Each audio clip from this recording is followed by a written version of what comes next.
standing strong and tall. Yeah, this is the bovine coming on the air, sharing the stories of the folks who care. Profiles of passion, voices of the trade, dairy strong legends being made. Yeah, this is the bovine coming on the air, sharing the stories of the folks who care. Profiles of passion, voices of the trade. Welcome back to The Bullvine. I'm your host, and this one's a conversation I've been looking forward to sharing. Today, we're heading to southeastern Manitoba, near Kleefeld, to sit down with Marcus and Paige Dueck of Four Oak Farms. In July 2020, they did something nobody in Western Canada had done before. They rolled a RoboMax mobile milking robot into their old tie stall barn. No freestall rebuild, no massive expansion. Just a Quebec-built rail-mounted robot, a herd of calm brown Swiss, and a whole lot of figuring it out on their own. The instructions were in French. COVID canceled their training trip. The local dealer relationship fell through, and they had a newborn at home. 5 years later, milk production is up over 40%. They've built side businesses in hay and crop consulting, and in 2024, they were named Manitoba's Outstanding Young Farmers. This isn't a story about chasing scale. It's about working smarter, staying sane, and building a farm life that actually leaves room for your kids. So grab your coffee and let's get into it. You guys run Four Oaks Farms. Can you tell me what a typical day at Four Oaks Farm is like, and what your operation is like? Sure. So we are Four Oak Farms in southeastern Manitoba near Kleefeld. We have a dairy, we grow hay, we grow corn, and we grow soybeans. We also do, Marcus has his PAG, so he does manure management planning and like field consulting. So a typical day for us is never the same, but there is kind of those dairy cows that give you a backbone to your timing. So first thing, unless there's a first thing from the field, is 6 a.m. we're in the barn. And usually two of us, either me and Marcus, or we do have one part-time worker, and his mom is still doing calf tours in the morning. So 6 a.m. you're in the barn for an hour. Then you either go off and do field stuff, or if it's winter, you get to come home for an hour and have breakfast, get the kids to school, and then back in the barn 9 till 12, which is either one of us or, again, we have a barn staff helper. And then if we're not in the field, we're back in the barn again at 2 till 4, doing, feeding and cleaning and all that, because we don't actually milk cows anymore. We have a robot, but it still needs managed. And then it's either back in the field or you have some time to make supper and be home and hang out until you're back in the barn from 8 till 9 to do night check. And that is the backbone of a typical day. Yeah. Okay. Especially with the young children, I'm sure there's a lot of craziness going on. Now, how has that changed since you installed the RoboMax? I think that was in July 2020. Has that changed things a fair bit for you, or how has life changed since before that? I think there was a lot of changes all at once. So there was a few things that changed altogether. One was his parents were aging out of wanting to milk cows. So step one, we were losing 2 workers that were willing to milk cows. Step 2, we had our first baby. So I was still good, but not as good as I once was for a little bit. And then step 3 was we needed to find a way for the cows to pay their way better. So putting in the robot happened because of all of those 3 things putting pressure on having to make a decision, and expanding or demolishing and rebuilding was not financially feasible option. So yeah, the robot went in, and it at first did not feel like it gave us any more freedom, but over the year, when you kind of get to know its language and its needs and how to schedule our life, it's definitely been freeing. There's still those times where you need to be there, but they are flexible times compared to what they used to be. Now you talk about the getting to know it and understanding it. What was the kind of getting used to it, or when you first started using the robot, what was the learning curve like, or what was your feelings as you're going through all that? Oh, it was overwhelming. Like there's a few factors, because number one, it was the cows. Hmm. teaching them to love it. And there's some older girls that have been milked the other way. And of course, it's just like a massively different situation and schedule. We went to 3X right away. So the cow part of it was one portion, and that just takes time, and it depends on the temperament of each animal. The second fold was that the company we purchased it from and we're working with to install are from Quebec, and there's a language barrier that often came difficult to kind of people that speak French as their primary language and we do not, trying to learn Hmm. from them what we're trying to learn in robot language, was a little bit tough. They're a very good company though. And on third fold is that we were to have a local dealer helping us install, fix, learn, just get to know it. That relationship fell through early on. So then we were pretty much left on our own for quite a bit. So that, I think all of that together just made it feel like a lot, plus the new baby we had. I think going back, we even had one more complication yet because we decided to buy the robot in February, like right when COVID started. And we were supposed to go to Quebec and tour barns and talk to producers there and figure out exactly how this was going to work for us. But, we weren't about to go start flying around during COVID times. So we kind of went into all of it blind. I think we could have saved a few learning steps along the way by having seen some of the barns and getting some advice from other producers at the time. But yeah, that was something that we missed. Why didn't we just wait a year then? Because nobody knew how long COVID was going to be. Yep. And we're kind of like go-getters. What the hell? We'll figure it out. You guys do have a different style of robot than most people are used to. When most people think robots, they think of kind of the one where the cows come and eat at the robot, get milked, and leave. Can you describe how the robot system you guys are working with works? You want me to do it? Okay. So it is, the base of the robot is exactly the same type of system as where the cows go to it to get milk. So the arm and the software and the measuring equipment for the milk quality is all the same as a freestall robot. But, what this company in Quebec has done is they've taken that robot and then they've built another robot basically that drives up and down the barn aisle and it catches the cow. And then it engages the milking robot. So basically we're running two robots. We're running a driving robot and a milking robot at the same time. But it looks like one thing. Yeah. Mhm. And sometimes it's fun getting the two robots to talk to each other properly. But So in that layman's was, terms, we call it the cage, like the thing the cow goes into to get milked. It sits on the barn aisle. It has 4 rubber tires, so it can drive from north to south down the barn aisle, and it's programmed in whatever rotation you want it to go. So we have it going 3 times a day, and it goes like in a counterclockwise direction. So it'll start at its first assigned stall. It'll pull forward, as in like to the back of the cow. A little bridge comes down to cover the gutter where she normally poops and pees in.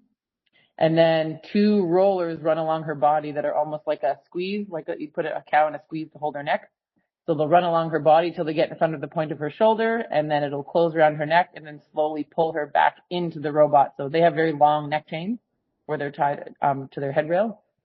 So then once she's in, it reads her leg band and then it acts like a normal robot. But there is no treat. So training is something that we do to young heifers before they calve. We teach them how to back in and not to be afraid of it. So when they come in, they're chill. and so it is quite different. What were your cows' first reactions when you first were going through this? Did they react fairly well, or was it quite a learning curve for a lot of them? Like it's like any new piece of equipment or Yeah. experience, right? Every animal is afraid of something big, robotic, and new, but quiet repetition and slow steps in their training, it's fine. In the beginning, though, of course, we pushed and rushed it to try and get it switched over because we didn't want it to take a year to half milk them the old way and half with the robot, and the pipeline had to come out. And so yeah, going back in time, we would have changed how we trained them, but now they're fine. It's just like Now, an animal, right? You train it, you train it to do the thing. Yeah. Just had to figure out exactly how the training worked and ended up being, we just had to take a little bit more time and the training actually went faster by taking more time. Yeah. now it seems to have gone quite well for you. Production has gone up quite a bit. Um, was there certain learnings that really helped that, or has it been a gradual process as you go through the whole learning curve that the production really jumped, or is it a combination of factors? I think it's a big combination. Going from 2x milking to 3x milking certainly opens up the opportunity for the cows to produce more milk. It didn't happen overnight. We actually ended up switching feed companies, and then with the feed company change, then we started seeing a change in production. So I don't think we were feeding the cows quite enough to support that change. The other thing we really noticed is the cows that we just switched from 2x to 3x didn't really respond with a production change. Yet the ones that calved into the 3x system, those responded really, really well. And so between getting all the cows, to calve into the robot, into the new milking regime and the new feed ration and breeding changes, and it feels like every year there's always another step we take and another progress, and it's always a little bit. It never seems like we take one really big step. So another factor you didn't quite touch on was that before all you had was your hands and like a strip cup to look for udder health, and now you see 3 times a day live results from every cow's quarter of how her udder health's doing, so you can catch things super early. And then you tend not to lose quarters, and you treat infections before they get out of hand, and so cows tend to keep their quarters and stay udder health, throughout their lactation better than before. Also, the consistency of the robot and its ability to quarter milk, like it can milk when one quarter is finished, it takes that one off, but the other 3 are still going. It'll keep milking them, whereas before all 4 just go together. So it's just massively easier to manage a cow, and it can be tailored per cow and keep her healthy. So have you found that obviously with increased capabilities, but also the data, you've been able to manage the cows kind of more meticulously as well then? Is that kind of contributed to it? You can be type A as long as you put the time aside to look at the reports. You can look, see, and learn anything, but you have to actually be there and do it. It doesn't tell you on its own that this cow is, it's missing a quarter and she's slowly turning into a 3/4. You have to go looking. Okay. But yeah. Gotcha. So if you do, it's good. Now, you guys don't seem to be opposed to change, because during all this whole process, you also went from Holsteins to Brown Swiss, which is usually the opposite to what maybe most people do. What brought about that change? So that actually, I can't take credit for any of that. So that happened before us. Oh. Yeah, that's, we used to be a Holstein herd. And then we actually used to show cattle quite a bit. And at one of the shows, then my mom saw a Brown Swiss and fell in love with it, and they bought one and they dragged it home. And I think within 7 years, my parents had converted the whole herd over because they just couldn't have enough of them. Okay. Yeah. And how would you describe to someone who isn't familiar that what is it like milking Brown Swiss versus Holsteins per se? Do you notice the difference in temperament, or what do you notice with them? I mean, most people think we have jerseys, so I think the biggest thing to clarify is that a jersey is like a smaller framed big milking animal, and we have like a large jersey is what a Brown Swiss looks like. Mm-hmm. So they're big, they're a semi-dual purpose breed, so they put on back fat and meat a lot easier than a Holstein. They're fairly large, but they're a colored breed, meaning they have a higher potential genetically to produce butterfat than your typical average Holstein. So that's a production trait, but temperament-wise, they're very docile. We do a lot of pushing and pulling. There's not a lot of running. They're quite sturdy, their frame is larger. They have thicker bone. So there's just different health pressures that maybe a Holstein experiences. We don't. Their calving ability is amazing. We don't use a calf puller hardly never. I think the biggest difference is, though, they're very docile. And stubborn. I mean, they prefer to lay down than run. You have to make it their idea or nothing's going to happen. Yep. Now, you guys seem to put a lot of thought into different things and a lot of process here. One of the decisions that I saw or something is that as quota prices increase, most people try to buy as much quota as they can. You guys kind of, I think, decided to stop buying quota when it got so expensive. Was there particular reasons for that, or what was the thought process behind that? We had, we have a limited amount of space in the barn. Hmm. And so we've been constantly changing things along the way to kind of get us more space, like by adding a dry cow barn, and then we could have, more of the stalls being milking stalls. And as we've done these changes and improved our production ability in the barn, then we've had quota increases come along the way, and they've sort of matched what we've, been doing. And so, I mean, we could certainly buy some quota now. We have enough space in the barn for, like, our production has gone up enough that we can milk more cows and it would be fine. But it kind of also feels nice to have a little bit of a sleeve and a spot because,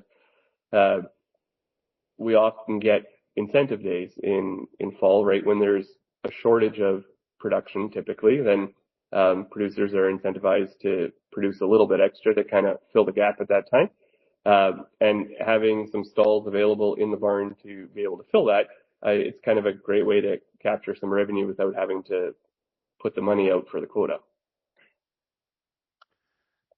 Now, and you guys say about capturing revenue, but I think you've also diversified your operations.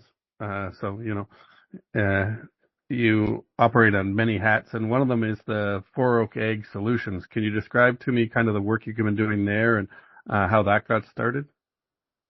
So the work is very centered around, doing nutrient management planning, for crop production, but it starts with, manure management. So, we both have our animal science degree from the University of Manitoba, and then after that, then I went on and I got my, professional agrologist and manure management planner's license, and it really started for a friend, to kind of help him out doing his plan. And then from there, the business kind of grew to doing the soil sampling and manure planning for producers. And so, yeah, we do a fair amount of that where we help producers figure out, where to put their manure and how thick to apply and how to incorporate and how to get their best return, on putting that fertilizer in.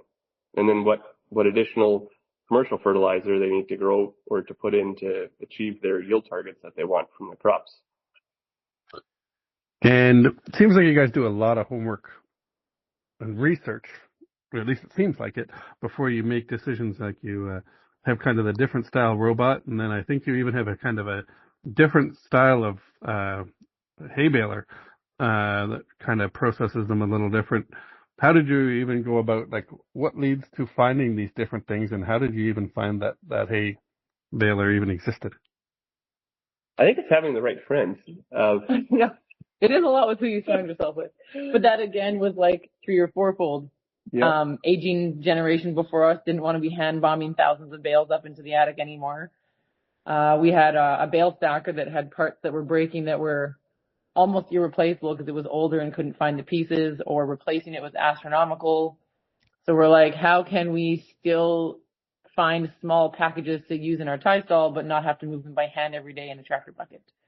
So conversation led to his buddy down the road from Holland, and Yeah. He's, it was just very matter of fact. He just puts on the table, well, why don't you buy one of these balers? And I'm like, no. That doesn't exist. Like, I would know if that existed. Wow, no. And then we, thanks to Google, it doesn't take very long to find it. And, well, from there, one thing led to another. And I think within 2 months, we had bought one in Germany already. And, and he is a buddy that ships things over from the UK or from Europe. So we could, Yeah. piggyback on loads and shop some parts and.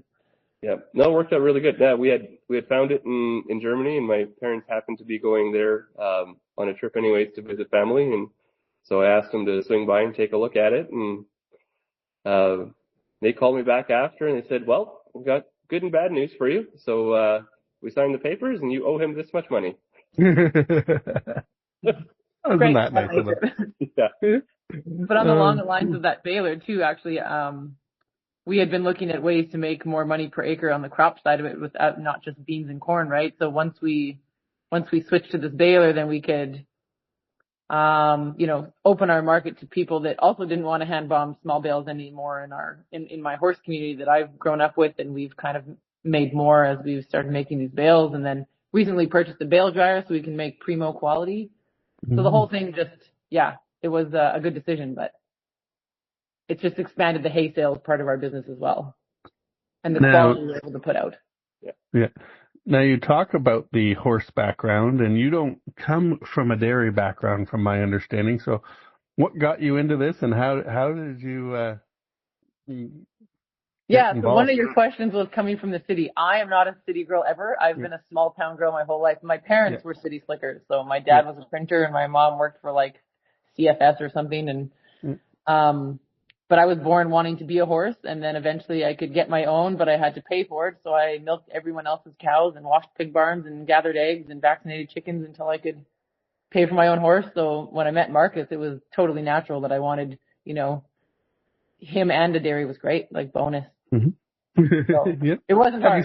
You still have some horses, do you not? You still do I the have horses? 4 right now, yeah. Well, 3 and a quarter. I have a mini horse, but yeah, I still actively show. I mean, it's hard to find the time, but I do have one show horse, and Marcus came with a horse who's now aging, but he's still here. And a lot of the people that I ride with and I've met over my life buy hay from us. And it's all kind of circled around it's good because everyone teases Marcus about having a horse wife, that it just spends money, but actually it worked out the other way around. It does spend money, but it also. If they really knew, they knew I'd spend money. Yeah, I know. That's Funny. yeah.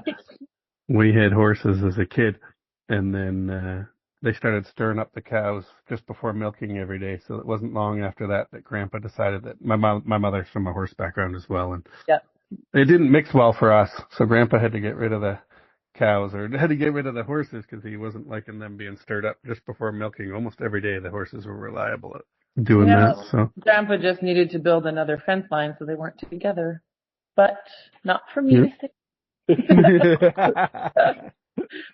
And now you have 2 kids, 2 young kids. Yeah, 2-year-old and a 5-year-old. We do. Yeah. In putting in the robots and doing all this, is the goal to be a next generation in here? Is it too young with the kids, or where you guys, is that kind of the plan, is diversify operations and make it a family endeavor, or what is the goal? That's a good question. So the robot itself, I fully expect it to be retired by the time our girls are old enough to be a farm. But it was a great way for us to, or is a great way for us to utilize the barn, while it's still in great shape. And so, yeah, we will have steps to figure out down the road when that thing reaches its maturity. But otherwise, diversity has really been our key, trying to figure out how we can do better with what we're doing without just getting bigger. Okay. And it seems like you guys have a great partnership, but you're both also probably, it seems like you have both have strong opinions too. How has that worked on the farm for you guys, and how do you manage that? I find it fairly simple because I take care of the crops and Paige takes care of the cows. So we help each other, but we have our own opinions about our own things.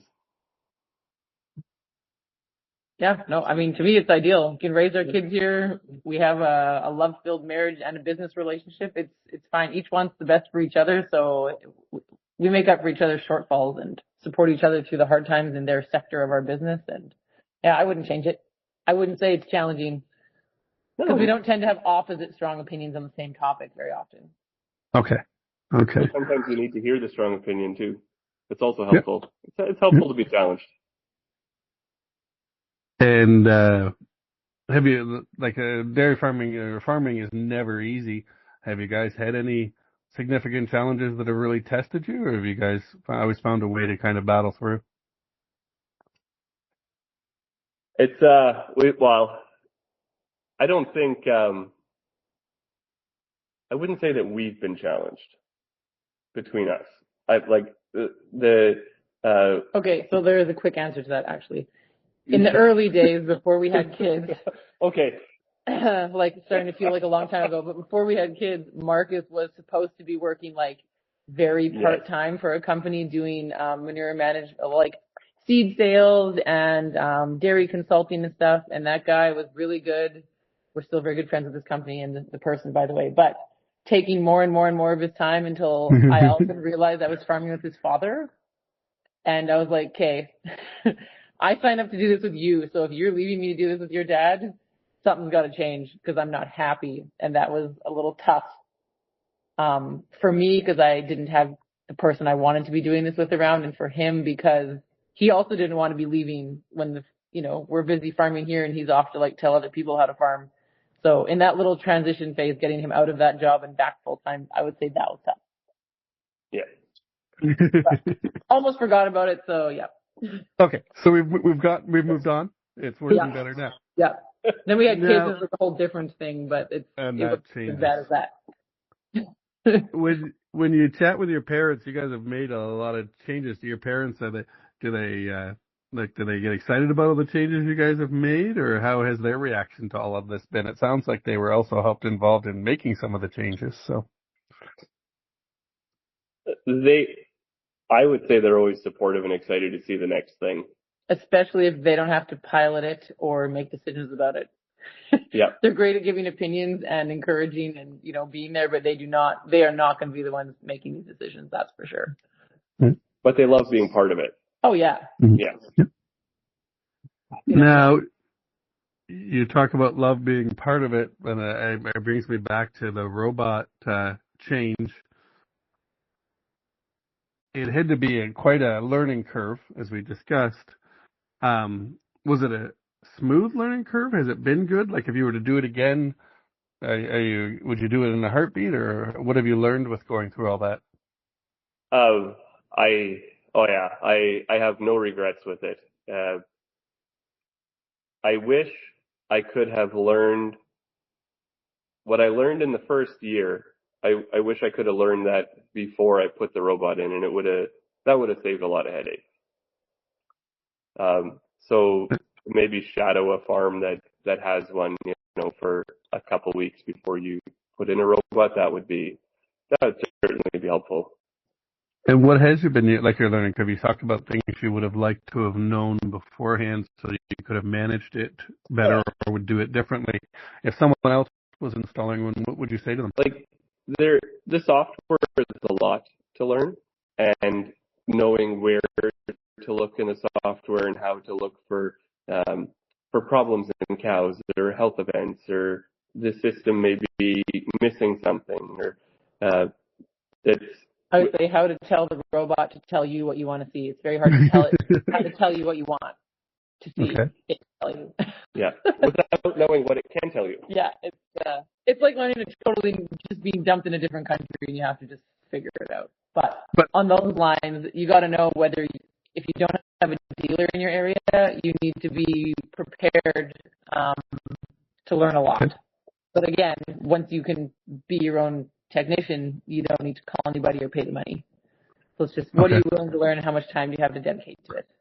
And then you don't have the downtime either if you can do it yourself. Yeah, you're never waiting for someone. Now, I wonder, you talk about the brown Swiss being calmer. I wonder if that almost works well in this situation then, because, if you get a spooky kind of flighty cow and this thing's coming up behind them, it probably would scare the heck out of them. Have you found the brown Swiss a little better because of that, maybe?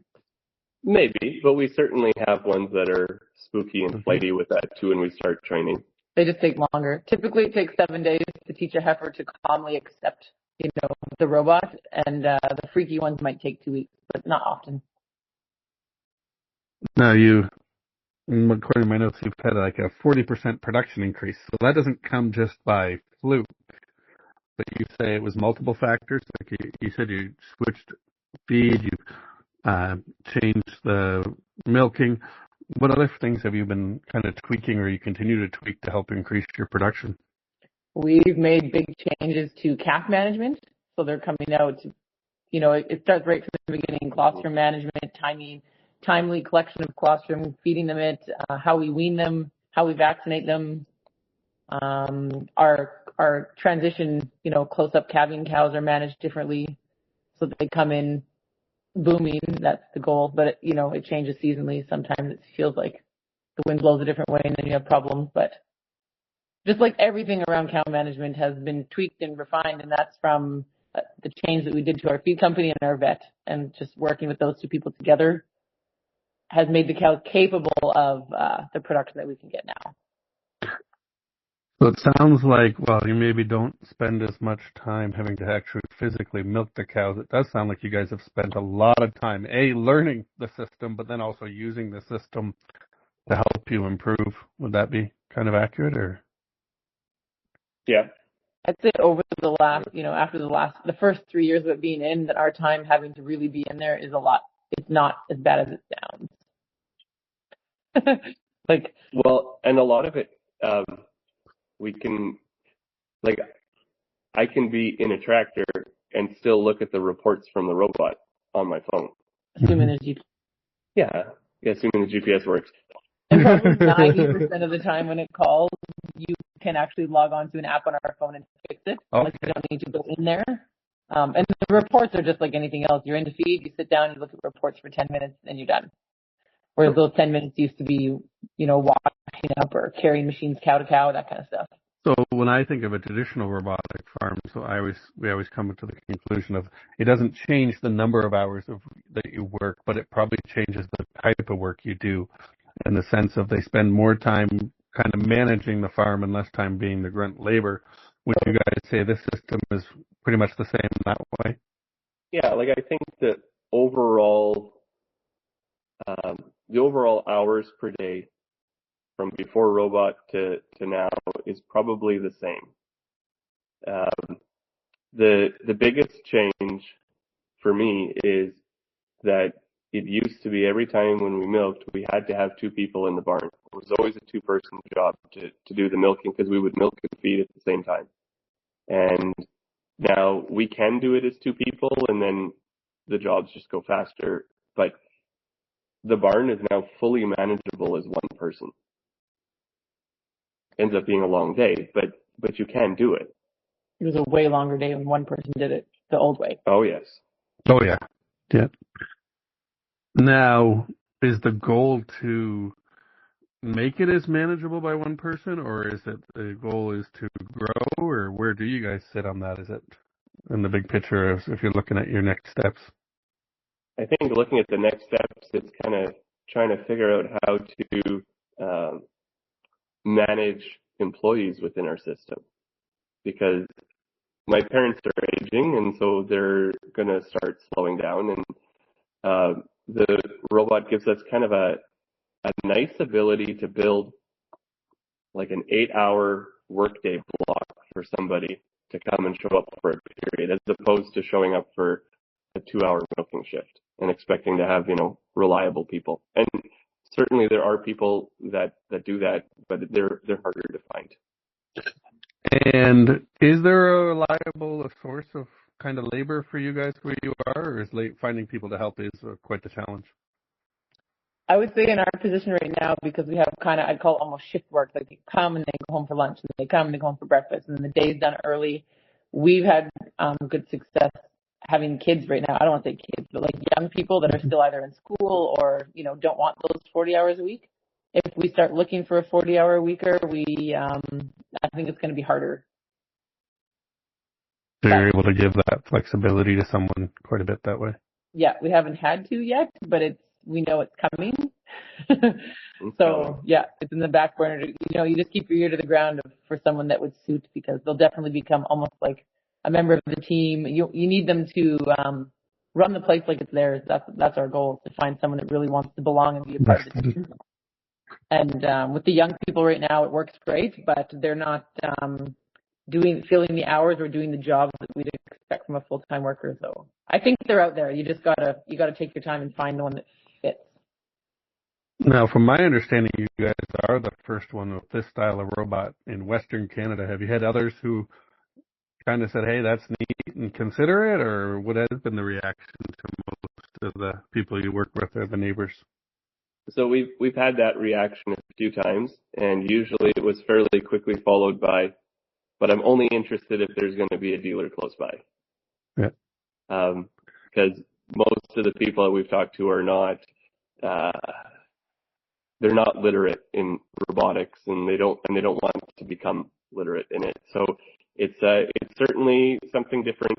You know, if you're going to have to figure out how to run hydraulics and mechanical alongside electronics and like computers and relays and I don't know. It's fascinating how many different things Marcus can fix, and their life have nothing to do with each other.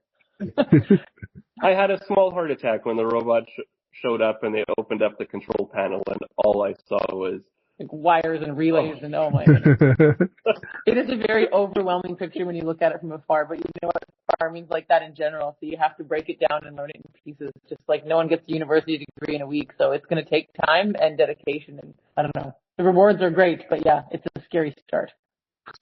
It's interesting because, you know, they say when you're a traditional robot, the first thing you say is you almost don't buy the brand, you buy the service per people or the people around you. Makes a bigger difference. I think you guys are saying that, and having said that, though, you guys have become your own service people, I guess is what you're telling us as well, is you've had to kind of become fully trained as well. That is very much how that worked out. We went into this expecting still to be the primary caretaker of the robot. Mm-hmm. Then we were just forced into that for sure happening really soon. We were hoping to have the backup dealer still close by, but yeah, that didn't work out for us. So yeah.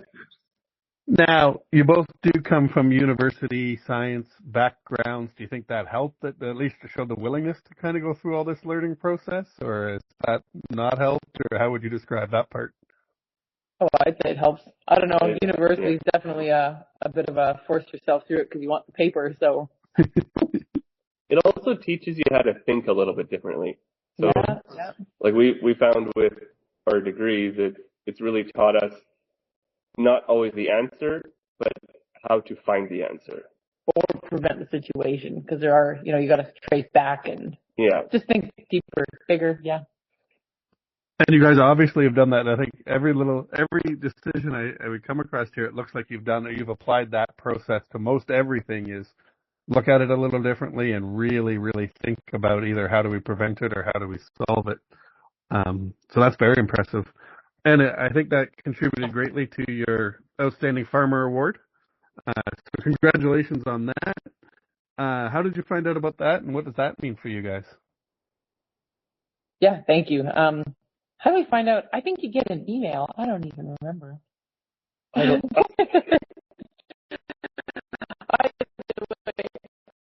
Honestly, though, when we got a phone call. Okay, when we were nominated, we're like, what is that? Because really, I know that at our Dairy Farmers Manitoba, like AGM, they have talked about OIF because they're a supporter and there's members that have been nominated and gone through the process, but you don't really think about it until it pertains to you or someone near you.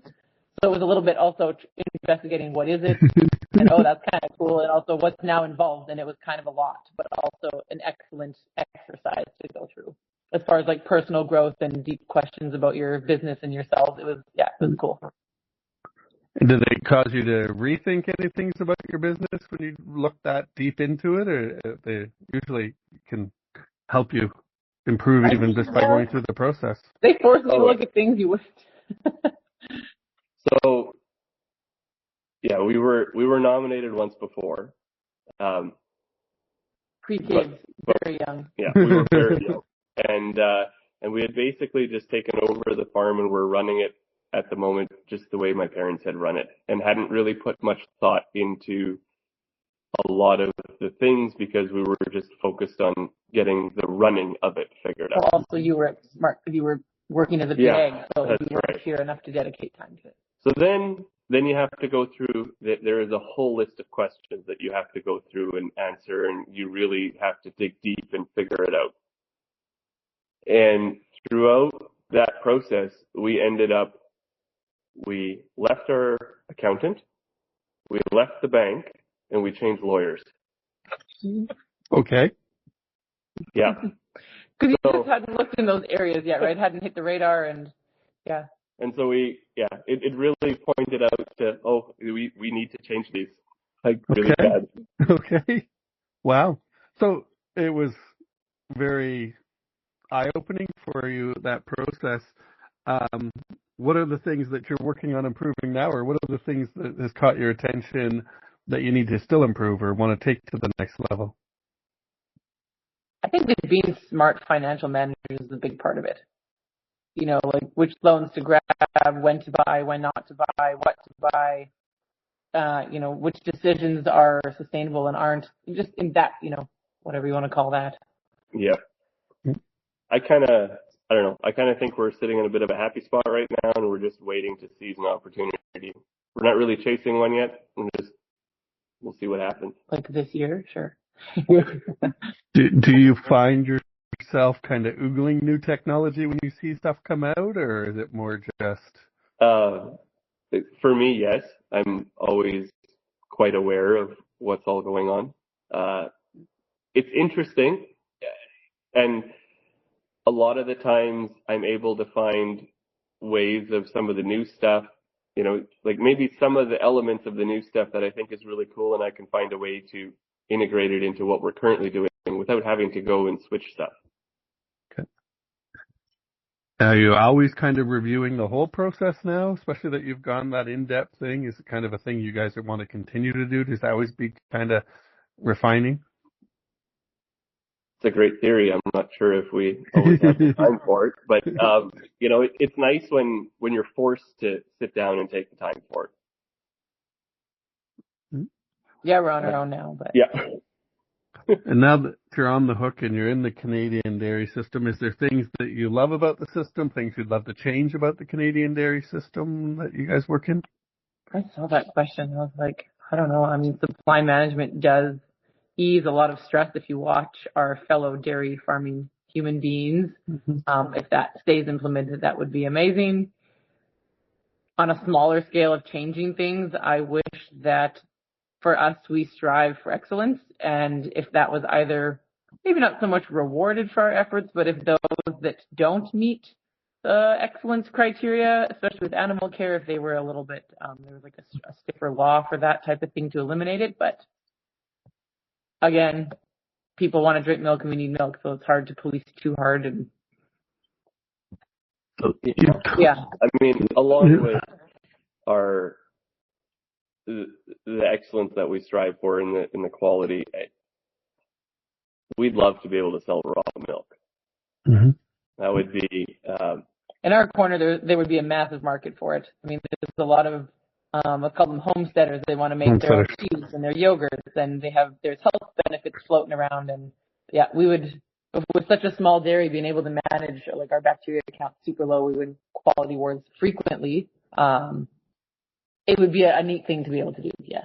Yeah. Okay.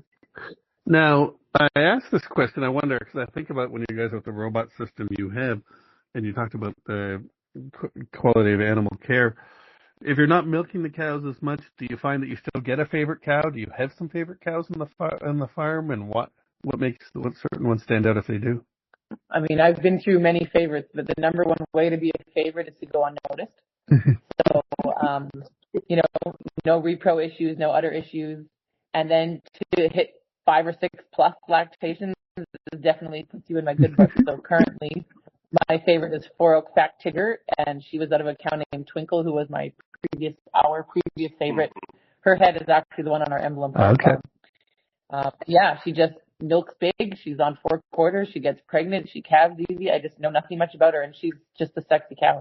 Super nice udder, big, brainy animal. I noticed her because she tops the production chart always. When she's fresh, yeah, she's pushing 60 right now, which is for a brown quite good. And but definitely longevity and being unnoticed. Those are good ways to be favorites. And then if you have a nice, body and ability to be here, that also gives you brownie points. Now, my understanding is that brown Swiss are really good reproductively. Have you guys been finding that? Like, is that my usual finding, or how are they for repro?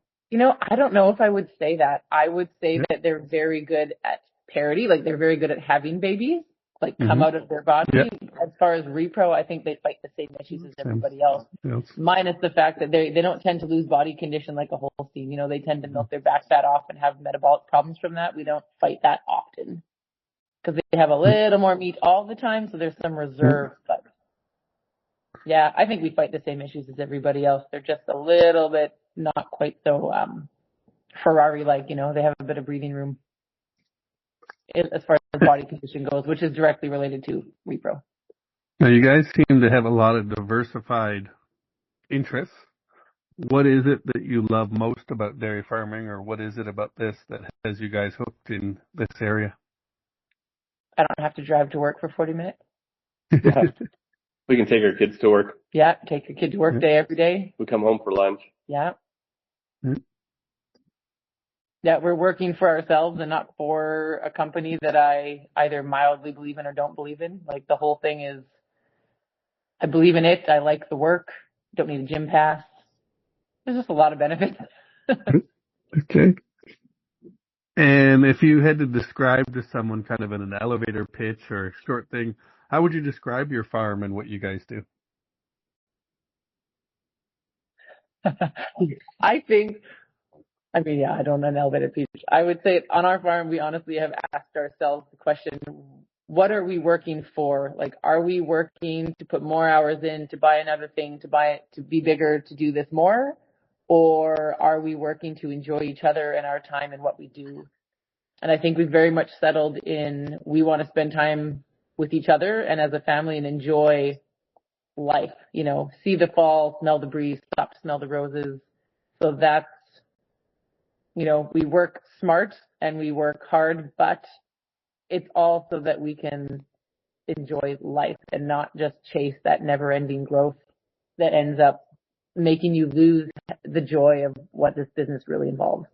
That was Marcus and Paige Dueck from Four Oak Farms. A few things stuck with me from this one. First, you don't always need a new barn to go robotic. The Duecks proved a rail-mounted system can work in a tie stall setup, and that's a game changer for mid-sized operations looking at automation without a 7-figure rebuild. Second, breed choice matters more than people think when you're pairing cows with robots. Brown Swiss might not be the flashiest pick, but that calm temperament and those component premiums, they add up. And third, this is a farm built on partnership. Marcus handles the crops and consulting. Paige runs the cows and the books. They've got their lanes, and they trust each other to stay in them. That might be the most valuable system on the whole operation. If you want to dig deeper, we've got the full written feature on this story at thebullvine.com, complete with photos of the Robomax in action and the Dueck family. If this episode got you thinking, share it with another producer. And if you've got a story like this one, reach out. We want to hear it. Until next time, thanks for listening to